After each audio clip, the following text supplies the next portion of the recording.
லா தஹ்சன், கவலை அடையாதீர்கள் ஒருபோதும். கடந்த கால பாவத்தை நினைத்து 3 பேர் இறைத்தூதருடைய காலத்தில் போரிலிருந்து பின்தங்கினார்கள் உலக காரணங்களால். இறைவன் அவர்களுக்கு தண்டனையை கொடுத்தான், அவர்களை ஒதுக்கி வைக்கும்படி இறைத்தூதருக்கு கட்டளையிட்டான்.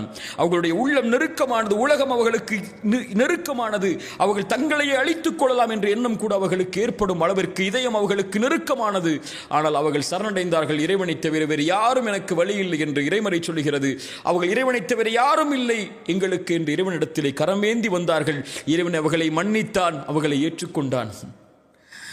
ஆதம் தவறு செய்தார். அதற்கு பிறகு வலக்கது கர்ரம்னா பனி ஆதம், ஆதமுடைய சந்ததிகள் அனைத்தையும் அவர்களுடைய பாவ மன்னிப்புக்கு பிறகு இறைவன் கண்ணியமாக்கினான், ஆதமை கண்ணியமாக்கினான்.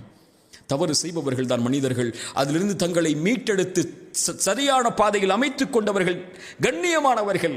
அவர்கள் ஒருபோதும் கடந்த கால பாவத்தை நினைத்து கவலை அடைய வேண்டிய அவசியமில்லை, எண்ணமில்லை.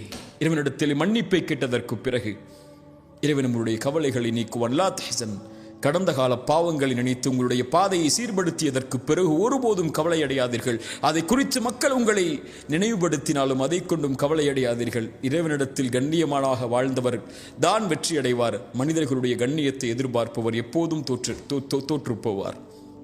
லா தஹ்சன், கவலை அடையாதீர்கள். அக்கூலு கௌலி ஹாதா அஸ்தக்ஃபிருல்லாஹ் லீ வலக்கும். அஸ்ஸலாமு அலைக்கும் வரஹ்மத்துல்லாஹி வபரகாத்துஹு.